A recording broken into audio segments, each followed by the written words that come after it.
আমি গতকালকে সন্ধ্যা 7টার পরের থেকে আমার ফ্যামিলির সাথে কোনো যোগাযোগ নাই, এবং কি তার আগ পর্যন্ত যতটুকু জানছি আমার ঘর পুরো ডুবে গেছে, এবং কি ঘরের পানি লেগে গেছে।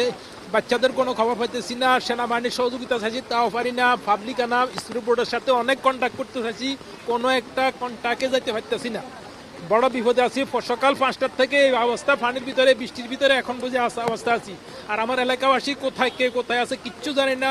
আমার 3টা বাজে আমার এক রিশতেদার কুয়েত থেকে ফোন করে আমাকে বলছে যে ওদের গত্তর সবগুলো ওখান থেকে বাগনা ঘটছে, জগৎপুর দিয়া বাগনা ঘটছে, গত্তর সব চোলা নিচে কই। এখন তাদের কোনো তারা জীবিত না আমি তো তা কিছু জানি না। তার এখন আমার দেশবাসী, আমার কেয়ারটেকার সরকার কাছে আমার একটা অনুরোধ, আপনারা যত দ্রুতগতিতে পারেন সেনাবাহিনীকে দিয়া যেভাবে পারেন স্ক্রুর বোর্ড দিয়া আমার এলাকাবাসীকে উদ্ধার করেন। মুন্সিরহাট ফুলকাজি ফেনী মুন্সিরহাট কমুয়ার থেকে আমার এলাকাতে কিচ্ছু নাই স্যার। সম্পূর্ণ মানুষগুলো এখন বোকা মরতেছে, ওখানে মরতেছে, থাকার জায়গা নাই। বৃষ্টির ভিতরে যারা 3তলা বিল্ডিং আছে তাদের ভিতরে থাকতে পারতেছে, 2তলা বিল্ডিং সবগুলো পানির তলে ডুবানো। সরকার কেয়ারটেকার সরকারের কাছে আমার হাত জোড় করে বলতেছি, আপনারা দয়া করে কিছু সেনাবাহিনী দিয়া আরো কিছু স্ক্রুট বোর্ড দিয়া এলাকাবাসীকে বাঁচান, মানুষগুলাকে বাঁচান সরকার, মানুষগুলাকে বাঁচান, আপনারা আমাদেরকে বাঁচান। আমাদের রিশতেদার, আমাদের সম্পূর্ণ বিবি বাচ্চা ছোট মোটো সব ছেলে মেলে সবগুলো কোথায় আছে কিচ্ছু জানি না স্যার। একটু দয়া করেন সরকার, কেয়ারটেকার সরকারের কাছে, অফিসারদের কাছে একটু অনুরোধ, আপনারা একটু দয়া করেন। আমার ফ্যামিলিতে 7 জন লোক আছে, আমার মা আছে, আমার বিবি আছে, আমার মেয়ে আছে, আমার সন্তান আছে।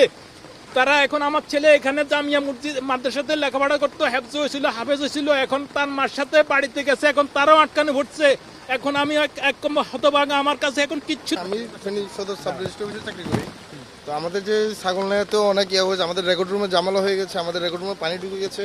আপাতত মানুষের যেই দলিল এবং ভলিউম এগুলো আমরা রেকর্ড রুমের উপরে রাখছি, মানে 2 তলায় রাখার করছি।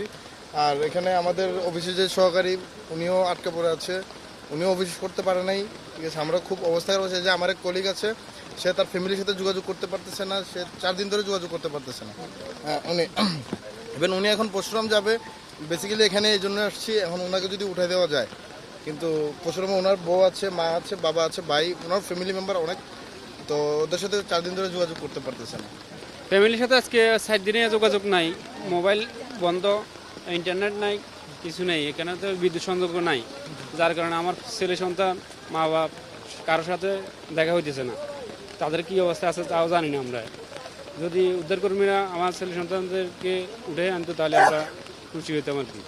কোন এলাকায়? আমার বাড়ি পরশুরাম পূর্ব এলাকা গ্রাম।